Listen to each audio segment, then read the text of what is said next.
Good morning. This is Father Stephen Kelly from St. John's Church in Detroit.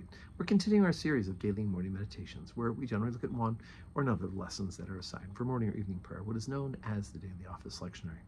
And today for Thursday, let's take a look at the lesson that's assigned for morning prayer, the second lesson, which is from St. Paul's first letter to the Corinthians. Now, we have to remember that St. Paul has written 2 letters to the Corinthians. It's a community that is in an environment that can be best described as the new Las Vegas. I once heard somebody say that was a really good description of it. The temple for the fertility goddess is there in Corinth, and so there's a lot of temple prostitution. So St. Paul deals a lot with fornication in his epistle to the Corinthians and how it is that they should flee from it. But there's also the question of, because there are sacrifices being made in that town and that meat is being sold in the market then as food, there's some question about whether or not they can eat that food. So 1 Corinthians 10, beginning at verse 23. All things are lawful for me, but all things are not expedient. All things are lawful for me, but all things edify not. Let no man seek his own, but every man another's wealth. Whosoever is sold in the shambles, that eat, asking no question for conscience sake. For the earth is the Lord's, and the fullness thereof. If any of them that believe not bid you to a feast, and you be disposed to go, whatsoever is set before you, eat, asking no question for conscience sake.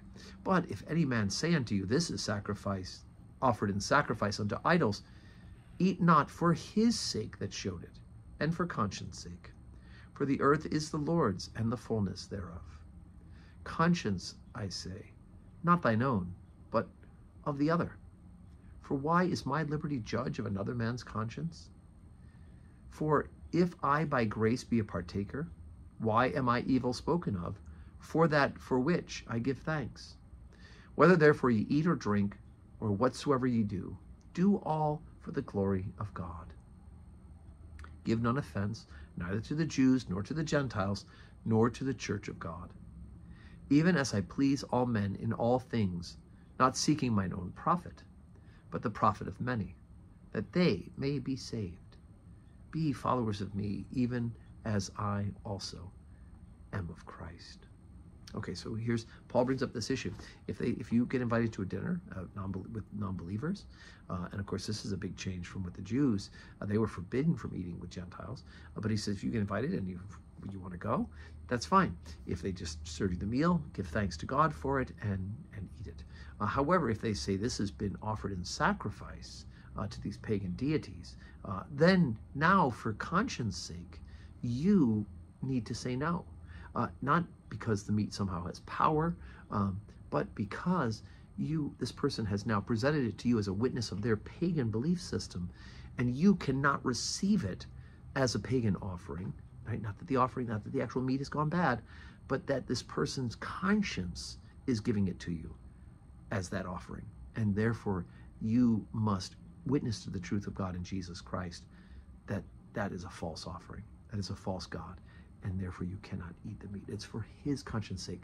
So as he says, all things we must do to the glory of God, including whether we eat that day or not. It'd be much better for us to fast and skip a meal than it would be for us to eat something that we knowingly has been offered, and in doing so would be a public witness of our not being faithful.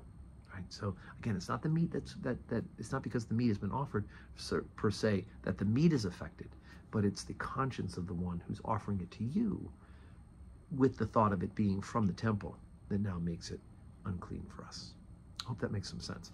Today, as I said, is Thursday. So we have 10 o'clock adoration, 10:30 Holy Communion, and we have evening prayer, 10 or 11 o'clock benediction. I hope you can join us for one of those services or all 3 of them, because we'll be right here at St. John's, or you can watch us on the live stream. And may your Thursday be a day that's full of blessings.